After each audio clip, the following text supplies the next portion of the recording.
चलिए तो स्टार्ट करते हैं आपकी रिएक्ट की जर्नी। और मज़ा आने वाला है, बिल्कुल बहुत बढ़िया से पढ़ेंगे। तो हमने क्या किया है, आपके स्पार्क 2.0 के अंदर एक फोल्डर बना दिया रिएक्ट, ताकि आपके पास ये सारी फाइल्स अवेलेबल हो। ठीक है। अच्छा जी, चलो बहुत शुरू से देखते हैं कि रिएक्ट क्या होता है, क्या है। और ये एक फाइल क्रिएट कर दी है रिएक्ट के नाम की। ठीक है, लेट मी रीनेम इट। तो ये है आपकी रिएक्ट। ओके जी। चलो, जैसा कि हमें पता है कि हम कोई भी चीज़ें डायरेक्टली तो जंप मारते ही नहीं है, बिकॉज ऑब्वियसली हम डायरेक्टली जंप क्यों मारेंगे, है ना? क्योंकि हमारे पास एक बेटर अंडरस्टैंडिंग होनी चाहिए किसी भी चीज़ को पढ़ने के लिए। तो ये आपके रिएक्ट के नोट्स हैं सर जी, ये आपको मिल जाएंगे। ओके। लेकिन जल्दी मचाया आपने कि रिएक्ट के नोट्स दो, तो फिर आप खुद बनाओगे। राइट, चलो जस्ट किडिंग। ओके, मैं दे दूंगा। अब देखो, अब रिएक्ट की बात करते हैं, पहले समझ लेते हैं कि रिएक्ट है क्या। ऑब्वियसली डायरेक्टली जंप मारने से पहले मुझे पता होना चाहिए कि मैं क्या चीज़ को पढ़ने वाला हूँ, मेरे लिए ये बेनिफिशियल होगी या नहीं। तो देखो, व्हाट इज रिएक्ट। रिएक्ट एक लाइब्रेरी है, ये एक फ्रेमवर्क नहीं है। तो अगर मैं तुम्हें बताऊं, तो तुमने स्प्रिंग फ्रेमवर्क पढ़ा है, राइट? तो अब तुम्हें ना फ्रेमवर्क्स की इंफॉर्मेशन है। अगर मैं तुम्हें कहीं भी फ्रेमवर्क, ये हम फुल स्टैक कोर्स पढ़ रहे हैं, है ना? तो अगर मैं तुम्हें फ्रेमवर्क बोलूंगा, तो अब तुम समझ पाओगे कि भैया आप क्या कह रहे हो। मतलब कि भाई हमने ना स्प्रिंग फ्रेमवर्क पढ़ रखा है, हमने स्प्रिंग पढ़ रखा है, स्प्रिंग फ्रेमवर्क। मुझे पता है स्प्रिंग फ्रेमवर्क में चीज़ें कैसे चलती हैं, कि कंट्रोलर होता है, सर्विस लेयर होती है, रिपोजिटरी होती है, like that we are fetching a data and showing to the user and we are making a rest API. Right, all these things we learn, है ना? अब देखो, अगर मैं तुम्हें यहाँ से पूछूं कि ये लाइब्रेरी है, तो यानी कि ये फ्रेमवर्क नहीं है। पहली बात क्लियर है। और एंगुलर और रिएक्ट में यही डिफरेंस है। एंगुलर एक फ्रेमवर्क है, वो लाइब्रेरी नहीं है। ठीक है।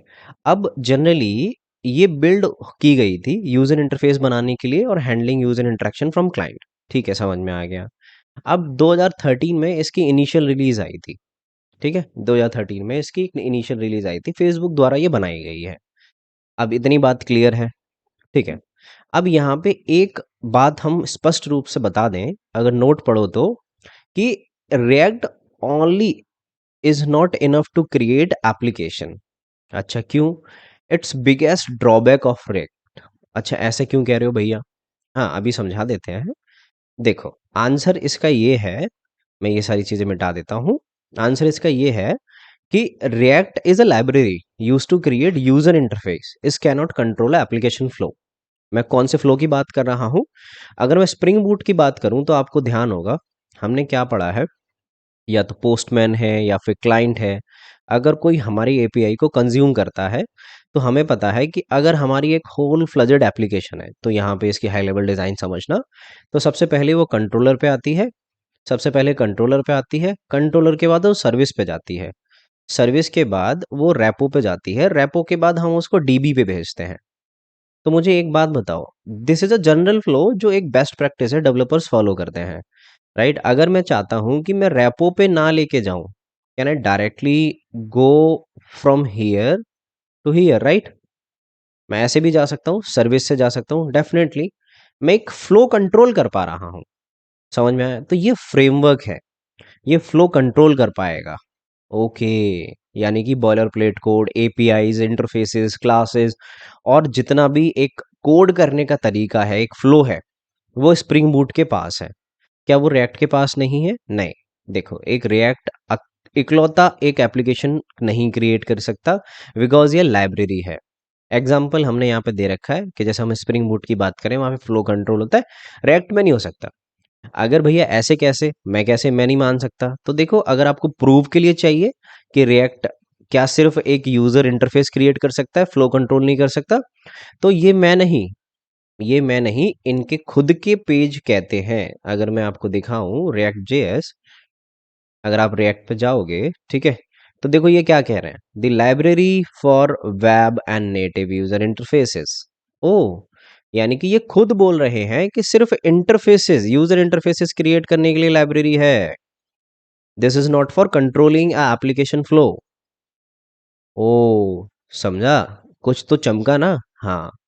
तो यहाँ से ये डेप्थ नॉलेज है थोड़ी सी। Okay, I can start your classes by doing okay create React application, but उसमें मज़ा नहीं आता। तुम में और दूसरे बच्चों में क्या फ़र्क रहेगा? जब तक तुम्हें कुछ एक्स्ट्रा नहीं नॉलेज होगी तब तक सब हम एक ही लेवल पे होंगे, राइट? हाँ, so you have to learn little bit extra, और इसी के लिए you are here, you join code for success, right? हाँ, चलो। अब मैंने बोला कि ये किसके लिए, ये एक सिर्फ यूजर इंटरफेस क्रिएट करने के लिए है भैया। चलो, बहुत बढ़िया। अब थोड़े से फीचर जान लेते हैं जो रिएक्ट को ना अलग बनाते हैं, जैसे कि कंपोनेंट बेस्ड। अच्छा, कंपोनेंट बेस्ड से क्या मतलब है? मान लो कि मैंने एक पेज बनाया, ये मेरी एप्लीकेशन है, इसमें मैंने एक पेज बनाया, यहाँ पे हम एक नेविगेशन बार यूज कर रहे हैं, जैसे कि हमने कुछ दिन पहले क्विज में बनाया था ना। क्विज एप्लीकेशन हमने सिंगल पेज एप्लीकेशन बनाई थी, right? Full fledged full stack application. लेकिन यहाँ पे हमने क्या किया था, उसमें बहुत सारे ऑप्शंस दे रखे थे कि अगर आप होम पे जाना चाहो तो क्विज स्टार्ट हो जाएगा। अगर आप यहाँ से कुछ और लाइक नोट्स देखना चाहते हो तो नोट्स डाउनलोड कर सकते हो सेमेस्टर वाइज। यहाँ से अब आप कोई क्विज लाइक हमें कांटेक्ट करना चाहते हो तो वो कर सकते हो। This is navigation bar, right? तो अब वो क्विज एप्लीकेशन तो हमने एक वन पेज एप्लीकेशन बनाई थी, दैट्स वाई हमें बार बार नेविगेशन बार बनाने की ज़रूरत नहीं पड़ी। लेकिन एक बात बताओ, अगर मैं इसमें, ये मेरा एक पेज है, ये पूरा मेरा एक पेज है और मैंने इसमें नेविगेशन बार बना दिया है। अब अगर मैं दूसरा पेज बनाऊंगा, ट्राई टू अंडरस्टैंड इट, तो क्या मुझे ये नेविगेशन बार दोबारा बनाना पड़ेगा? ऑब्वियसली दोबारा बनाना पड़ेगा, क्योंकि ये एक सिंगल पेज एप्लीकेशन थी। समझ में आया?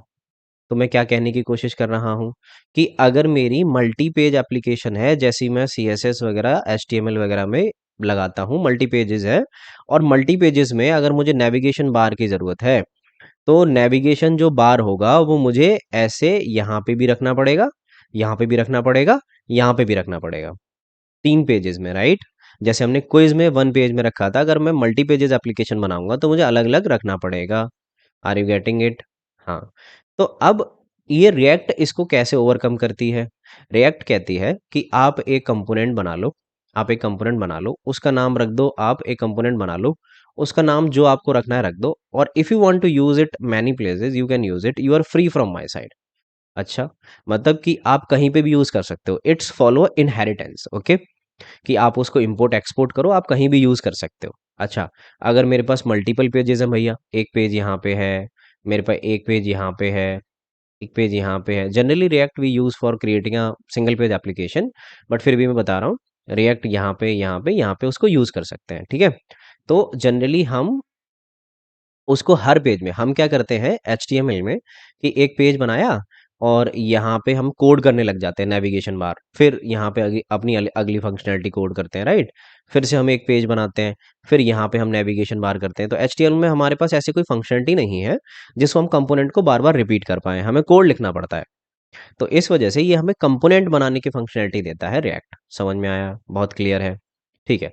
अब कंपोनेंट से आपका क्या फ़ायदा होता है कि आपकी रीयूजेबिलिटी बढ़ जाती है, क्योंकि आपने एक बार नेविगेशन बार बनाया, आप हर जगह पे यूज़ कर सकते हो। अगर आपकी रीयूजेबिलिटी बढ़ेगी, ऑब्वियसली आप बार-बार कोड वेस्ट करने में टाइम नहीं करोगे, तो फास्टर होगे। ऑब्वियसली आपका फास्ट और रैपिड डेवलपमेंट होता है। ठीक है। अब एक मोस्ट इम्पोर्टेंट और very very very very important topic जो रिएक्ट का है, जो इसे खास बनाता है, वो है वर्चुअल डोम और शैडो डोम। अगर ये आप समझ गए तो आपको बहुत इन डेप्थ नॉलेज होगी रिएक्ट की, जो नॉर्मली डेवलपर्स को नहीं होती है। लेकिन पहले शैडो डोम और रिएक्ट डोम समझने से पहले तुम्हें ब्राउज़र का आर्किटेक्चर, जो मैंने तुम्हें ऑलरेडी HTML में पढ़ा रखा है, वो तुम्हें यहाँ पता होना चाहिए। लेकिन अगर तुम्हें नहीं पता है, let me explain it once again. अगर ये तुम्हारा यूज़र इंटरफेस है, ये तुम्हारा यूज़र इंटरफेस है, ठीक है? और तुम्हारी यूज़र इंटरफेस में आपके ब्राउज़र के पास 2 टाइप के इंजन्स होते हैं। एक है ब्राउज़र इंजन और एक है रेंडरिंग इंजन। आपके एक होमवर्क है आपके पास, आप देखना कि ब्राउज़र इंजन, कौन-सा ब्राउज़र, किस टाइप का ब्राउज़र इंजन और नाम क्या है? जैसे चक्रा है, ये कौन यूज़ करता है? ठीक है, सर्च करके देखना इस क्लास के बाद में कि किस टाइप के क्या-क्या ब्राउज़र इंजन क्रोम यूज़ कर रहा है, एज यूज़ कर रहा है, ये सब लोग कैसे यूज़ करते हैं, ठीक है? तो ब्राउज़र इंजन का क्या काम होता है बाबू? कि ये ट्रांसलेट करता है तुम्हारे HTML को। क्या करता है? ट्रांसलेट करता है तुम्हारे HTML को ऑन ब्राउज़र, ठीक है? ऑब्वियसली ट्रांज़िशन लगता है किसी भी एक लैंग्वेज को, जब मैं किसी कहीं पे कंपाइल कर रहा हूँ, जैसे जावा को हमने पढ़ा कि कंपाइल होती है, बाइट कोड जनरेट होता है, तो ऑब्वियसली लैंग्वेजेस के कंपाइलेशन होते हैं, तो मार्कअप लैंग्वेज को ट्रांसलेट करता है। अब बारी आती है भैया मेरे रेंडरिंग इंजन की। तो रेंडरिंग इंजन क्या करता है भैया, जो चीज़ कंपोनेंट ट्रांसफर हो जाते हैं यानी कि ट्रांसलेट हो जाते हैं, उनको आपके ब्राउज़र पे दिखाता है, यानी कि presenting translated content to the browser. समझ में आई इतनी बात? हाँ भाई, बिल्कुल समझ में आई। ओके, इतनी बात मेरे बिल्कुल दिमाग में पल्ले जा रही है कि दोनों ब्राउज़र इंजन का मुझे काम समझ में आ गया। और ये क्या है, मेरा यूज़र इंटरफेस है। ओके, नेटवर्किंग क्या होती है? तो देखो, मैंने तुम्हें क्या बताया था कि जभी भी आप किसी भी एक, ये हम स्प्रिंग बूट में भी कर चुके हैं, जब हम एपीआई कंज्यूम कर रहे थे, तब आपने नेटवर्क टैब में जाके देखा था कि भैया कौन सी एपीआई कितना टाइम ले रही है ना, कहाँ से रिस्पॉन्स आ रहा है, क्या आउटपुट जा रहा है। तो वो सारी चीज़ें नेटवर्किंग में जाती हैं। ठीक है, समझ में आया? तो वो सारी चीज़ें नेटवर्किंग में जाती हैं। अब यहाँ पे तुम्हें दिख रहा होगा कि मैंने लिख भी रखा है कि monitoring, monitoring performance of browser, ये कि कौन करता है? नेटवर्किंग कंपोनेंट करता है। अब जावास्क्रिप्ट को कंपाइल करने में जावास्क्रिप्ट कंपोनेंट यूज़ होता है, तो ट्रांसलेटिंग जावास्क्रिप्ट, ये तुम्हें समझ में आ रहा होगा। ये तुम्हें समझ में आ रहा होगा। अब यूआई बैकएंड मैं तुम्हें समझाऊंगा, उससे पहले मैं तुम्हें डेटा परसिस्टेंस समझाता हूँ, ठीक है? अब ये डेटा परसिस्टेंस क्या है? आप किसी भी ब्राउज़र को खोलोगे, यहाँ से आप एप्लीकेशन टैब में जाओगे, तो ये सारे स्टोरेज दिख रहे हैं। देखो, तुमने देखा होगा कि तुम कोई पेमेंट करते हो तो उसके ऊपर टाइमर चलता है कि 4-5 मिनट तक ये वैलिड है आपका डेटा। मतलब अगर आप पासवर्ड एंटर नहीं करते तो आपकी सीवीवी डिटेल, आपकी कार्ड डिटेल मेरे पास है, अगर आप 4-5 मिनट के अंदर नहीं करोगे तो वो एक्सपायर हो जाएगा। तो इट्स कॉल्ड लोकल स्टोरेज। तो देखो, स्टोरेज है, लोकल स्टोरेज, सेशन स्टोरेज, ठीक है, ये सारे स्टोरेज होते हैं। अब ये किस कंपोनेंट के थ्रू चलते हैं, कैसे ब्राउजर इनमें डेटा स्टोर करता है, depends on data persistence component of a browser. ठीक है, अब यूआई बैकएंड पे आ जाते हैं। आपने बहुत सारे प्लगइन्स यूज़ किए होंगे, एक्सटेंशन यूज़ किए होंगे, जो ब्राउज़र की कंपैबिलिटी को बढ़ा देते हैं। जैसे कि अब मैं यहाँ पे बात करूँ, मैंने ये कलर पिकर यूज़ कर रखा है। ये ब्राउज़र में कैसे चल रहा है? ये बैकएंड में कुछ ना कुछ कोड होगा। ये बैकएंड में कुछ ना कुछ कोड होगा जो इस ब्राउज़र को एक्स्ट्रा फंक्शनैलिटी प्रोवाइड करवा रहा है। क्या मेरे ब्राउज़र में ये पहले से था? क्या मेरे ब्राउज़र में ये कंपोनेंट पहले से था? अगर मैं आपको दिखाऊँ, ये पहले से है यहाँ पे। यहाँ पे देखो, हर हर जगह पे आ रहा है। क्या ये पहले से था? नहीं है, नहीं है। तो डेफ़िनेटली यहाँ पे ये ब्राउज़र को एक एक्स्ट्रा फीचर दे रहा है। हाँ, तो ये किसके वजह से होता है? यूआई बैकएंड की वजह से, क्योंकि बैकएंड में कोड चल रहा होता है जो इनके एक्सटेंशन और प्लगइन्स का होता है। वो करता है आपका यूआई बैकएंड। ओके भैया, नाइस, समझ में आ गया। ठीक है, अब चलते हैं, जब मैंने इसका पूरा आर्किटेक्चर समझ लिया है, तो अब चलते हैं हम किसकी तरफ? वर्चुअल डोम की तरफ। पहले हम, जिसको शैडो डोम और वर्चुअल डोम तुम कुछ भी बोल लो, ठीक है, सॉरी, हम बोलते हैं शैडो डोम। वर्चुअल डोम, शैडो डोम दो अलग अलग कंपोनेंट है। पहले हम पढ़ेंगे शैडो डोम। कुछ भी नहीं बोल सकते, दोनों अलग अलग हैं, ध्यान रखना, ठीक है? ठीक है, मैंने गलती की, तुम मत करना। ओके, अब बात करते हैं शैडो डोम की। तो मैं तुम्हें एक एग्जांपल दिखाना चाहता हूँ। मैंने एक छोटा सा एक ये एचटीएमएल बनाया, और इसमें मैंने एक इनपुट डाल रखा है जो मैं तुम्हें यहाँ पे भी दिखा रहा था। ये इनपुट टैग है। लेकिन अभी अगर मैं इसको इंस्पेक्ट करके दिखाऊं, तो मैं इसमें कुछ नहीं दिखेगा, कुछ नहीं दिखेगा। देखो, you can't see anything. Okay, but मैंने यहाँ पे तुम्हारे लिए मेंशन भी कर रखा है नोट्स में कि ऐसे करोगे तो तुम्हें इस तरीके का आउटपुट दिखेगा। But once you go to settings और एक एलिमेंट के अंदर इस वाले को चेक करोगे, मतलब भैया मैं सेटिंग्स में जाता हूँ और थोड़ा स्क्रॉल करो, और एलिमेंट को यहाँ से शो यूजर एजेंट शैडो डोम, देखो लिखा है ना शैडो डोम। तो जैसे ही मैंने शैडो डोम किया, अब now you can see the shadow DOM. Oh, is it? See, shadow root, div. अब इसके अंदर अलग हायरार्कीज होंगी, डिव होगा, स्पैन होगा। तो मतलब देखो, तुम्हें समझ में आया, मैंने रिएक्ट में तुम्हें पढ़ाया कंपोनेंट। तो एक टाइप का ये कंपोनेंट ही है जिसको हम बार बार हर जगह पे यूज कर लेते हैं। तो ये शैडो डोम के अंदर आता है। तो जनरली अगर मैं शैडो डोम की तुम्हें डेफिनेशन बताऊं, तो जो ऑलरेडी प्री डिफाइन कंपोनेंट है, अगर वो आप रिएक्ट में यूज करते हो, उनको कहते हैं हम शैडो डोम। तो जो उनके कंपोनेंट्स हैं, क्योंकि इनकी एक चाइल्ड और पेरेंट हायरार्की है, तो प्री डिफाइंड कंपोनेंट की चाइल्ड पेरेंट हायरार्की को हम शैडो डोम बोलते हैं। ऐसा आप समझ सकते हो। समझ में आया? Simple and clear cut definition है। ठीक है, अब इसको मुझे बार बार नहीं देखना, तो इसी वजह से मैं इसको बंद कर देता हूँ। ठीक है, कूल, कूल, अभी भी दिख रहा है? तो मैं थोड़ा सा इसको पीछे लेके जाता हूँ, और मैं सेटिंग्स में जाता हूँ। मैंने क्या किया था? एलिमेंट्स, और इसको बंद कर दिया। ठीक है, कूल है। हाँ, अब हमने बोला कि भैया हमने समझ लिया शैडो डोम, बढ़िया है। तो मैंने यहाँ पे लिख भी दिया ऐसे करोगे, show every predefined component, ठीक है। तो shadow DOM, every predefined component React comes under shadow DOM, तो मैं ये हटा देता हूँ, ठीक है। ठीक है, अब मैंने बोला कि वर्चुअल डोम क्या होता है। देखो ऐसा कंपोनेंट मैंने तुम्हें पहले ऑलरेडी पढ़ा दिया है, ऐसा कंपोनेंट मैंने तुम्हें ऑलरेडी जावास्क्रिप्ट में पढ़ा दिया है कि ऐसे डोम क्या होता है, डोम क्या होता है, right, HTML head body and all. तो अगर मैं तुम्हें डोम पढ़ाऊँ तो मैंने HTML में तुम्हें कौन सा वाला टैग, कौन सा वाला डायग्राम दिखाया था, देखो जावास्क्रिप्ट डोम की बात हो रही है तो मैंने तुम्हें कुछ ये वाला टैग दिखाया था, डोम इन JS, ठीक है। Where it is, where it is, where it is,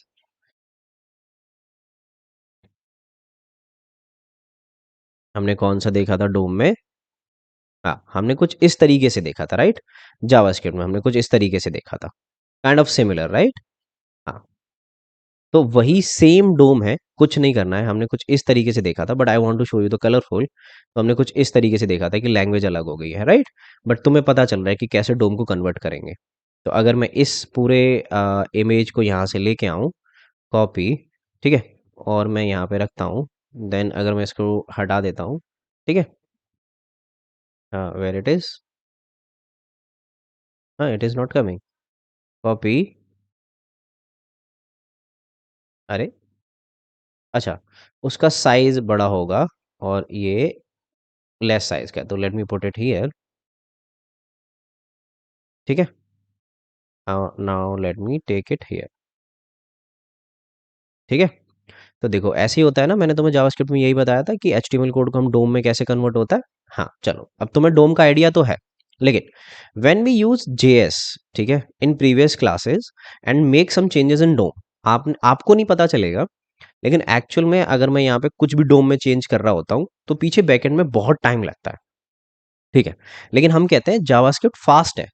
तो जावास्क्रिप्ट फास्ट क्यों है, क्योंकि वो ऐसे डोम की तरह एक और यहाँ पे वर्चुअल डोम यूज करती है। ओ, तो इसको पढ़ो जरा, कि रिएक्ट सॉल्व दिस प्रॉब्लम, जो ऊपर आ रही थी कि जो स्लो है और एक्चुअल में बहुत टाइम लगता है डोम में चेंज होने में, तो JavaScript solve this problem using virtual DOM. So when you make changes in React, when you make changes React will make changes, तो इसको दोबारा पढ़ो। So when you make changes, any changes, React will make those changes, that will make those changes in virtual dom and shows you immediately, ठीक है, and shows you immediately, but in background it will do changes in actual DOM later, या फिर in progress में चल रहे होंगे, समझ में आया, या फिर इन प्रोग्रेस में चल रहे होंगे। तो देखो इसको यहाँ से समझो कि ये तुम्हारी रिएक्ट है, आपने एक चेंजेस कर दिए, ये तुम्हारा वर्चुअल डोम है, ये तुम्हारा वर्चुअल डोम है। तो अगर आप अपने वर्चुअल डोम में कुछ भी ऐड करोगे, देखो इसमें जैसे हमने ये ऐड किए, तो तुम्हें दिख रहा होगा ये दो कंपोनेंट ऐड किए, ये पैच हो जाते हैं। जैसे तुम्हारे वर्चुअल डोम में तुमने कुछ भी ऐड किया, तो ये लेटर तुम्हारे रियल डोम में ऐसे पैच होंगे, पर बाद में होंगे ये, ठीक है, बाद में होंगे, समझ में आया। हाँ, तो जो भी चेंजेस होंगे वो आपके पहले वर्चुअल डोम में होते हैं, और इन प्रोग्रेस में बैकग्राउंड में रिएक्ट उसको एक्चुअल डोम में करता रहता है, बट आपको दिखा देता है, बिकॉज एक कॉपी मेंटेन करता है आपके डोम की। जैसे अगर मैंने बोला कि HTML है, इसका डोम बन रहा होगा, राइट, तो इस डोम की कॉपी जावास्क्रिप्ट मेंटेन करके रखता है।